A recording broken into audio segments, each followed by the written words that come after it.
ಕೃಷ್ಣಾ ನದಿಯ ನೀರಿನ ಹರಿವು ಕಡಿಮೆಯಾಗಿರುವ ಹಿನ್ನೆಲೆಯಲ್ಲಿ ರಾಯಬಾಗ್ ತಾಲೂಕಿನ ಕುಡ್ಚಿ ಉಗಾರ್ ಮೇಲ್ಸೇತುವೆ ಮತ್ತೆ ವಾಹನ ಸಂಚಾರಕ್ಕೆ ಮುಕ್ತವಾಗಿದೆ.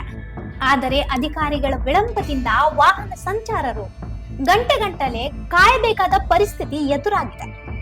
ಕಳೆದ 2 ದಿನಗಳಿಂದ ಮಳೆ ಇಲ್ಲದ ಕಾರಣ ಕೃಷ್ಣಾ ನದಿಯ ನೀರಿನ ಮಟ್ಟ ಇಳಿಕೆಯಾಗಿತ್ತು. ಶನಿವಾರ ಮುಂಜಾನೆ ಸುಮಾರು 2 ಗಂಟೆ ವೇಳೆಗೆ ಸೇತುವೆ ಮೇಲಿದ್ದ ನೀರು ಸಂಪೂರ್ಣವಾಗಿ ಇಳಿದಿದೆ. ಬಳಿಕ ಲೋಕೋಪಯೋಗಿ ಇಲಾಖೆ ಅಧಿಕಾರಿಗಳು ಸ್ಥಳ ಪರಿಶೀಲನೆ ನಡೆಸಿ ಸದ್ಯಕ್ಕೆ ಲಘು ವಾಹನಗಳ ಸಂಚಾರಕ್ಕೆ ಮಾತ್ರ ಅನುಮತಿ ನೀಡಿದ್ದಾರೆ.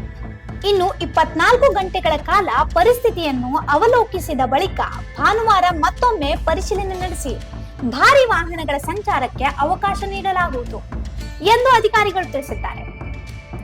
ಆದರೆ ಸೇತುವೆ ಮೇಲಿನ ನೀರು ಇಳಿದು ಹಲವು ಗಂಟೆಗಳಾದರೂ ಅಧಿಕಾರಿಗಳು ಸ್ಥಳಕ್ಕೆ ಆಗಮಿಸಿದ ಕಾರಣ ನೂರಾರು ಕಾರು ಹಾಗೂ ಭಾರಿ ವಾಹನಗಳ ಚಾಲಕರು ರಸ್ತೆ ಬದಿಯಲ್ಲಿ ಕಾಯಬೇಕಾಯಿತು. ಇದರಿಂದ ಅಧಿಕಾರಿಗಳ ನಿರ್ಲಕ್ಷ್ಯದ ವಿರುದ್ಧ ವಾಹನ ಸವಾರರು ತೀವ್ರ ಆಕ್ರೋಶ ವ್ಯಕ್ತಪಡಿಸಿದ್ರು. ಪ್ರತಿ ಬಾರಿ ಇದೇ ಪರಿಸ್ಥಿತಿ ಮರುಕಳಿಸುತ್ತಿದ್ದು, ಸೇತುವೆ ಜಲಾವೃತವಾದ ಸಂದರ್ಭಗಳಲ್ಲಿ ಪೊಲೀಸ್, ಕಂದಾಯ ಹಾಗೂ ಲೋಕೋಪಯೋಗಿ ಇಲಾಖೆ ಅಧಿಕಾರಿಗಳು ಸಮನ್ವಯದಿಂದ ಕಾರ್ಯನಿರ್ವಹಿಸಿ ನೀರು ಇಳಿದ ತಕ್ಷಣ ಪರಿಶೀಲನೆ ನಡೆಸಿ ಸಂಚಾರಕ್ಕೆ ಅವಕಾಶ ಕಲ್ಪಿಸಬೇಕು ಎಂದು ಸಾರ್ವಜನಿಕರು ಒತ್ತಾಯಿಸಿದ್ದಾರೆ. Sanjeev Vyakude, voice of Venugram, Raibag.